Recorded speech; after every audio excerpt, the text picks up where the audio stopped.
ইলিশ মাছ দিয়ে ফুলকপি।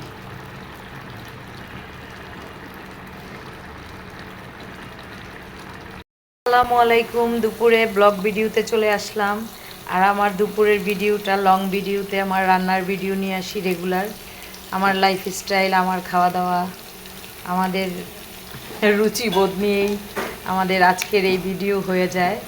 আজকেও সেম রেগুলার যা হচ্ছে। তো পেঁয়াজটা একটু ভেজে নিলাম। আজকে ইলিশ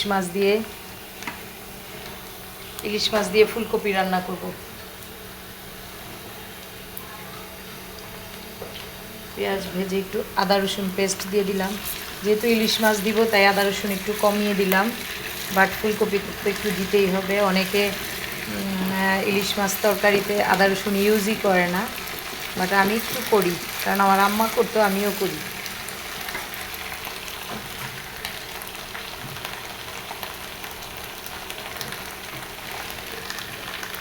পেঁয়াজটা একটু ভাজা ভাজা মাছটা হালকা ভেজে নিব।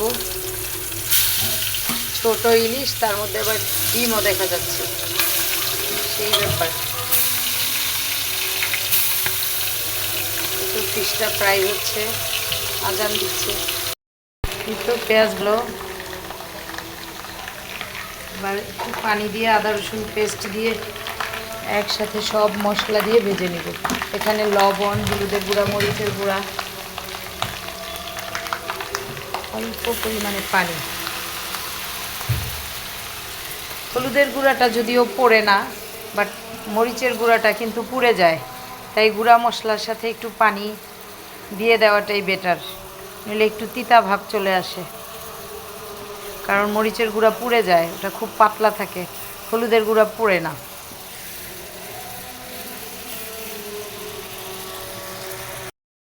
কষানো শেষ, তেল আর মশলা আলাদা হয়ে গেছে, তার মানে মশলা কষানো হয়ে গেছে। এবার একটু ফুলকপির ডাঁটা, আলু আগে দিয়ে দিলাম।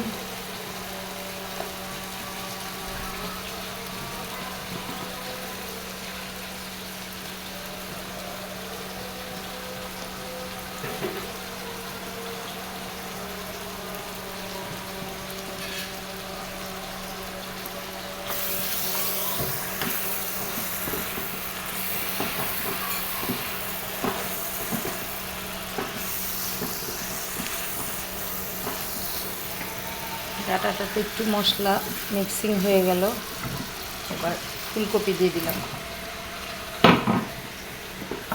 একটু মিক্সড করে ঢেকে দিব। খালা ঢাকনাটা দিয়েন, আমার হাতে দেন।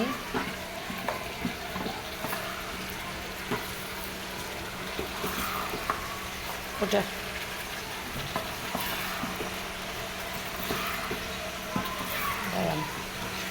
বাস, এবার 5 মিনিটস কষিয়ে নিই।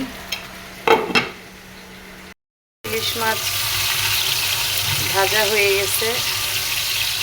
আমি যত বিজিই থাকি, রান্নাটা আসলে তরকারিটা বিশেষ করে আমিই রান্না করি। আমার খালারা সহযোগিতা করলেও আমি রান্নাটা নিজ হাতে করি। তো মাছ ভাজা হয়ে যাচ্ছে।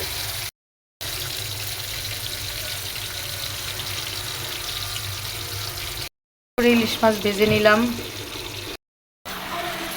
তো ফুলকপি কষানো হয়ে গেছে। এবার ঝোলের জন্য পানি প্লাস মাছ সব দিয়ে দিব। দিয়ে রান্না শেষ, আমি গোসলে চলে যাব, এসে ধনেপাতা দিব।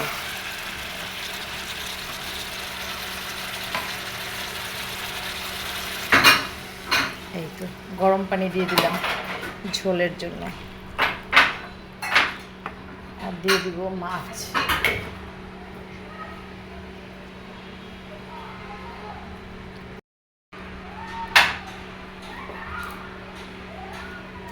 ইলিশ মাছ দিয়ে ফুলকপি আসলে কেমন লাগবে বুঝতে পারতেছি না, বাট রুই মাছ আর রান্না করতে ভালো লাগছে না, খেতেও ভালো লাগতেছে না।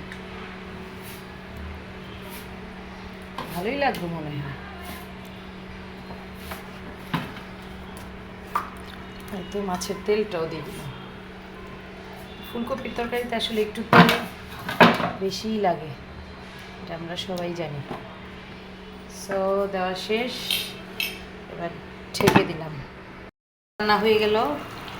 এবার ধনেপাতা দিয়ে দিচ্ছি। যেহেতু ইলিশ মাছ তাই অল্প পরিমাণে ধনেপাতা দিলাম। আর ধনেপাতাটা কিন্তু আমার ছাদ বাগানের, একেবারেই ফ্রেশ, মানে কাটলেই ফ্লেভার বের হয়ে যায়। এই যে বাটিতে, এটা আমার ছাদ বাগানের ফ্রেশ ধনেপাতা। এটা ইউজ করতে আমার অন্যরকম ফিলিংস কাজ করে আসলে। দারুণ। ধন্যবাদ সবাইকে।